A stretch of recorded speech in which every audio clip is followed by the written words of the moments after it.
I definitely think women like coaching, because I used to coach skiing for a long time in Sun Valley and teach skiing, and women were very open to coaching. Much more so than men. Oh, men were like, I just want to work out.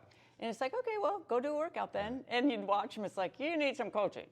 But they don't want it. So I would just think, if we're talking about women, it's really fun to have coaches. Yeah. And they personalize the coaching to you.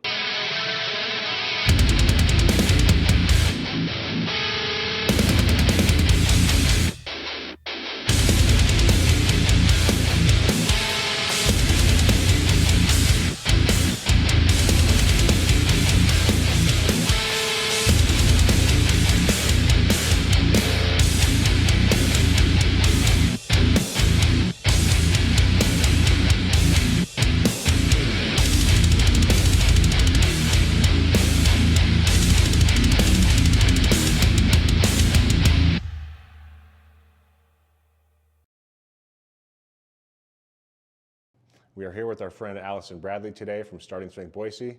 Alison, you're about to turn 70. Alison's a former Olympic skier. She's a trainee here at the gym. She's getting pretty strong, and she's got kind of a cool story. So we thought we'd bring her onto the show today and tell you a little bit about Alison. So Alison, how old are you? How much do you weigh? And tell us your height and where you started with your lifts and where you are now. Well, let's see, I'm going to be 70 next January.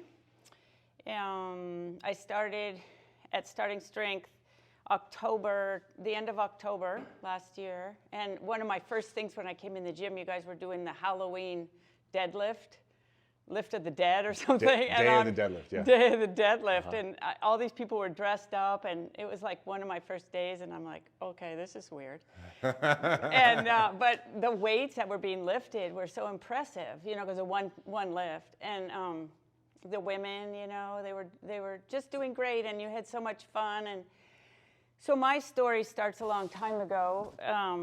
When I was just a young girl, girls didn't do that much, and but I was really athletically inclined, and so my dad and some of the guys that coached skiing around there let me do it. And mostly it was boys. And so, long story short, I was the first girl to make the junior national championships, and they were in Winter Park, Colorado. I was 14, and it just went from there.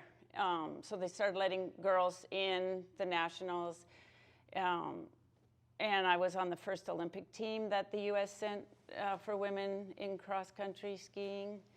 And yeah. So I just kind of was a first along the way for a lot of things. I won the first World Cup that was going for cross country.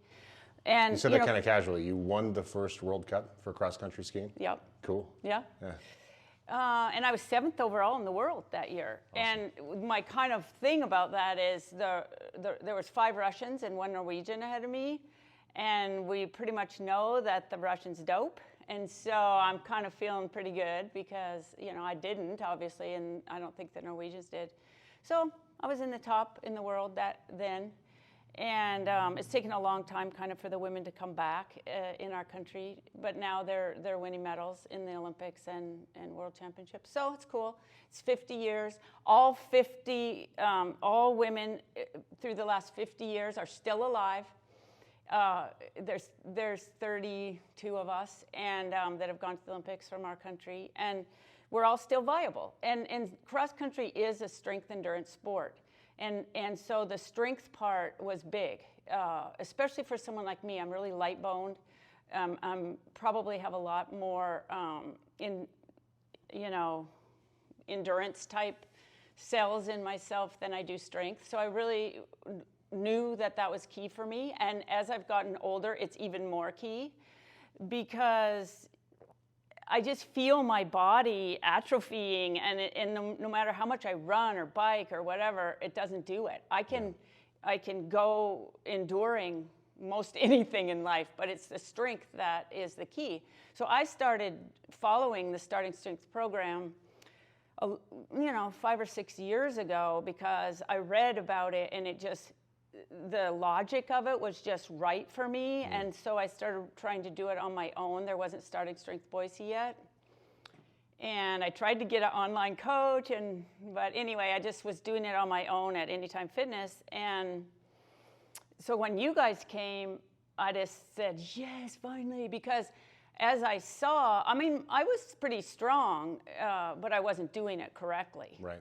And so when I came in here, we went way back on the weight so that I could learn the correct lifts and not get hurt. And it's been great. It's just been super fun, super challenging, just what I wanted at this stage of my life to stay viable. You know, I have grandkids, but was starting to get hard to pick them up and put them in the car seat and go skiing with them. And it's like, no, I can do this with the right help and the right training. Yep. So starting strength has been my deal for a long time, but now it's even up the ante with you guys in here. So, and you guys are great coaches. You know, I've had a lot of coaches in my life, and you guys are fun, but you're professional. You get it done. You know, you tell me the right stuff. I go a lot on feel. I'm real kinesthetic, and so you know, I think you guys kind of see how do people learn, and then help them down that way. And I'm visual and kinesthetic, so I noticed that the coaches kind of pick up on that and tell me, you know, feel it this way, or you know, and show me, because that really helps. So athletes are easy to coach. You guys make our job easy. You know, we just show you how to do it and you copy it, no problem. Yeah, that's easiest for me, and that's how I learned skiing too, is just following people. Yeah. And they didn't have to say a lot often. And then they would kind of do it the way I was doing it and say, here's what you look like and here's what you should look like. And so, yeah. So well, I'm glad you're brave and you're not stuck to the confines that society puts upon you based on whatever generation you happen to be in. So as a kid, you know, you're not supposed to be skiing. That's not what women do. That's not what young girls do, right? And now as a postmenopausal woman, not many of you are lifting weights, even though you're the demographic that needs this the most. And I'm glad that you're wise enough to notice that, you know, once you hit a certain age, you've hit the peak, and then it's a decline, and sometimes a rapid decline. So when it comes to maintaining bone density, improving bone density, maintaining and building muscle mass, you've got to stress your body as a system, and you figured out that this is the way to do it. So tell us about that, because you were osteoporotic before you started here, right? Right. That was one of the wake-up calls I had, beside just feeling it, that I needed to do more strength, was I was in my ski boots and I fell really hard on my elbow, and I shattered my elbow. And so when they were putting it back together, they said, you know, you should go get a DEXA scan. And so I did, and they go, oh yeah, well, you're old, and you know, you're gonna have all these problems. And I'm like, and they were trying to give me drugs to help the bone density, and I'm like, you know, I think I might have a better way. And so I just got more serious about it, because I had to take some time off. I couldn't get the bar on my back. I couldn't do deadlifts or anything with my elbow. And so I had to take even more time, you know, and so I could just feel that atrophying of my body and my strength. So when I came back and my elbow's fine enough to do these things, I was getting over other injuries also. And I haven't had another DEXA scan. That was over a year ago that I had that one, and actually 2 years. So I could go get one now and see what it says. But I can tell. I can just tell I'm more solid, more viable. I've gotten over a hip problem I had. I had a tumor on my spine I had to have taken off, but my back is good. And yeah, I mean, I just feel like this is the answer for me, and I think it would be for a lot of women. And when I was coming in at noon, there was a whole class of us, you know, it was crowded in here with grandmothers. Yeah. And it was fun. We were laughing and kind of making fun of getting older, but also seeing that it doesn't have to be a steep slide. Right, that's right. Yeah, tell us about your hip issue, by the way. That's pretty important. Well, I fell there really hard, and I fell right on a bursa, I think it's called, and it was a sack of water, and it just swelled up really bad, and looked like a big saddlebag on there. And it's like, oh. And so, you know, I'd go to the physical therapist, and they'd say, well, you're just going to have to live with that. It's never going to go away, and da-da. And so I kind of felt they're probably right. But after I started coming here, even just since October. It's pretty gone. Yep. And my hip doesn't hurt. Yeah, so I think all the nagging injuries can be mitigated to a pretty good amount. I'd say, you know, I have a elbow that doesn't straighten, but I can still work around it. I can, you know, even deadlifts now are I feel it at night, sometimes in my elbow or in my arm, but it isn't slowing me down as much as I maybe thought it would. And you're an ex-Olympic athlete, so you don't make excuses. No. And for those of you guys complaining about your little nagging injuries, her elbow shattered and she cannot fully extend her arm. No. And you're still in here overhead pressing and deadlifting, right? So. Yeah, you got to keep going, you know, and you're right, there's no excuses. Well, you can have excuses. And a lot of people say, well, I can't do it because, no. Okay, well, then that's your choice. Yeah. But you can also make the other choice, no matter what, I am doing it. And even if it's a little bit different than normal, still do it. So. I think one of the most valuable things that Mark Herpeteau has done is sent the message to the public as broadly as possible that your doctor may not be right about everything. And especially if a doctor says you cannot do something ever again, or you're not likely to do anything again, or you're getting older, you should just sit down and relax and kind of take it easy.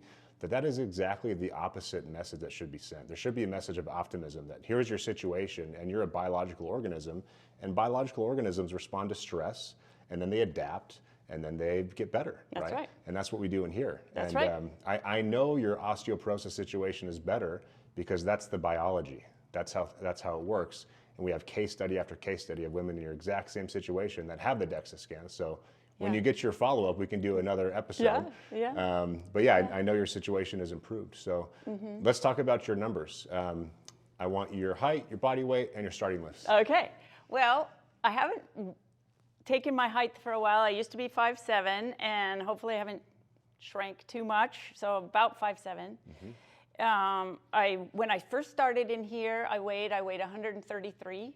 I'm up to 138, which I'm really excited about because I was just losing my muscle mass, and I didn't like that at all. Yeah. And so I started at 133. I'm up to 138. When I started October 27th, and my first squat was 1 set of 5 at 55 pounds. I did it. I probably could have done more, but I was really working on my technique. My press was 1 set of 5 at 30. And my deadlift was 1 set of 5 at 85. And what are your numbers now? Squat is 4 sets of 3 at 127.5. Press, 3 sets of 5 at 56. And, well, my deadlift is now 180. Awesome. How does it feel to lift 180 pounds? Yeah, my goal is 200. Well, my goal for you is 225. Well, you know, the hardest thing for me, and I don't know, you guys could edit this out if you want, but is eating enough. Yeah. And you know, I never have really been a foodie, and I kind of ignore it. I just eat to live, not live to eat. Yep. And I try to eat really clean food. We raise our own beef, and I have a garden, and I just don't eat junk. Sure. But when you don't eat junk and you're eating whole food and trying to cook that much, plus, you know, we have a farm, so just cooking that much and eating that much takes more time than I have put into myself before for that. So I've really had to think about it and concentrate more on what goes in. But then I think, well, you know, that's okay to take good care of yourself. And you know, being a mom of 2 kids and grandkids and animals and everything, I have often put myself last. And so I'm kind of working on that I'm important too, and take time to, you know, nourish myself and eat. But yeah, I'd say the eating part has been the most trying in a way. It's just not my hobby to eat. Well, it's a good way to look at things. I mean, you've invested the time and energy to become an Olympic athlete. You've invested to become a mother and start a family. You've built a great lifestyle for yourself. You've got a ranch and cattle. So now it's time to reinvest in yourself. Yeah. You know, and the nutrition stuff is important because, as you well know, this is more for the viewers, what we do in here will help you with the stress part, but the recovery is up to you. Yeah. And since you have your own beef at home, you got to hit your 150 grams of protein goal every day. I've been trying to. I'm doing that app, like Yeah. you said, and I think I'm doing it. MyFitnessPal. She's tracking in MyFitnessPal. So I love the fact that you think for yourself and you're not beholden to convention. And I love the fact that you are open to gaining weight. Because I just had a conversation with another member in the gym that I'd like to get her on here too. Because when she first started, she could not squat the 10-pound bar. And a few months later, she squatted 100 pounds. And at the same time, her waist is shrinking, as evidenced by the fact that the belt hole she's using on her weightlifting belt is shorter than the one she was using when she started. But she's been gaining weight. And so she says, well, I want to start focusing on losing weight now. And so I did the math for her. I said, you know, most women that come in here after 10 weeks gain about 5 pounds of lean mass. And if you're losing fat around your midsection, let's say you've lost 3 pounds of fat, you're still up 2 pounds. So you've gained weight. So the thing that I think is so important to change when it comes to pop culture's understanding of this stuff is your weight is not important. Your body composition is important. So I want to keep making you more resilient and making you stronger and helping you build lean mass. Yes. And I've got a body weight goal for you, by the way. I want you to gain at least 1 pound per month, and I want you to get up to 145 pounds of body weight. Yeah. And I want you to hit that protein goal every single day. Yeah. And if you do that and you get a DEXA scan, we'll do another episode. Okay. And let's update everyone on your 225 deadlift and how you're feeling and how things are going. Well, that's interesting. That would be more than I've ever weighed. My fighting weight for ski racing and cross country was about 127. But that's strength endurance sport. So pure strength, you know, is different.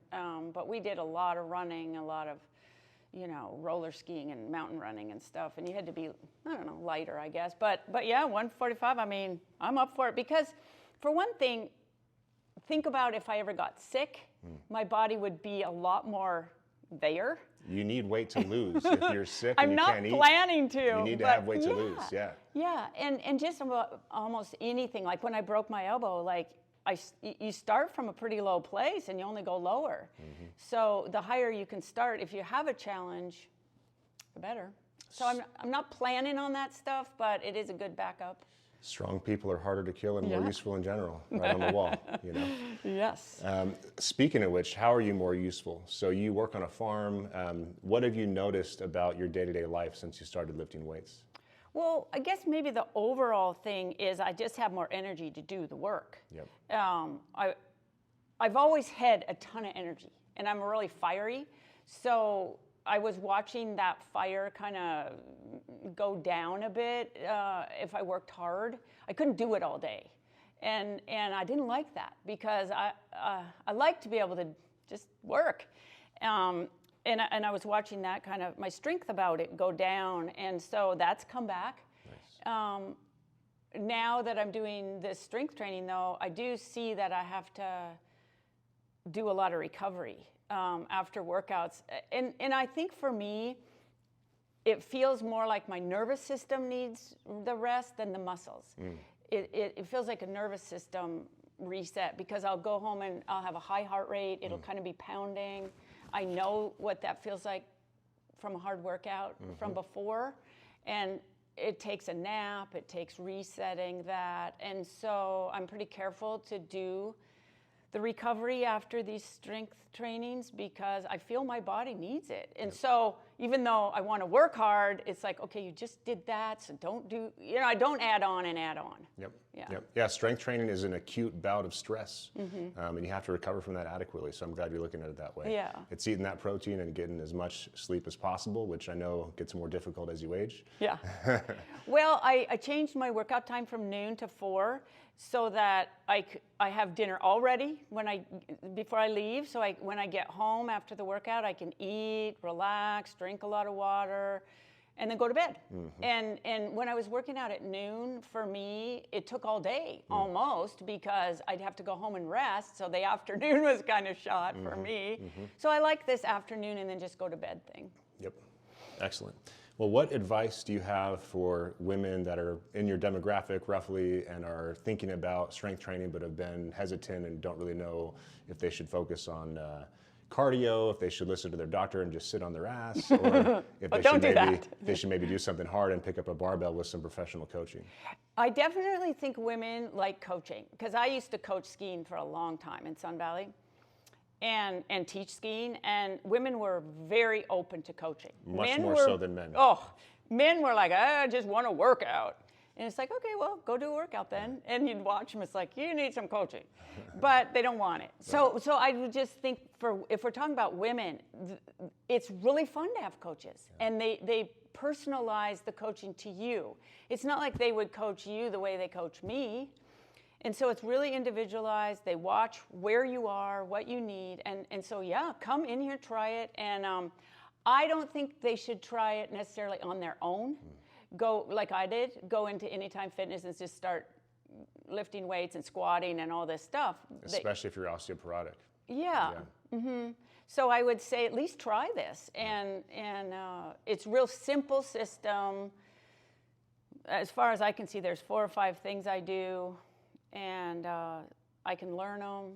Yeah, some of them are simple but hard to do. Yep. Simple isn't easy. Simple does not mean easy, that's for sure. Well, Alison, thanks very much. You are a pleasure to coach. It's really fun to watch you progress, and we've only just started. Yes, thank you. I look forward to 1 year in October. I'll see where I've come to. Hell yeah. Yeah. All right, thanks, Okay, Alison. thank you. Yep.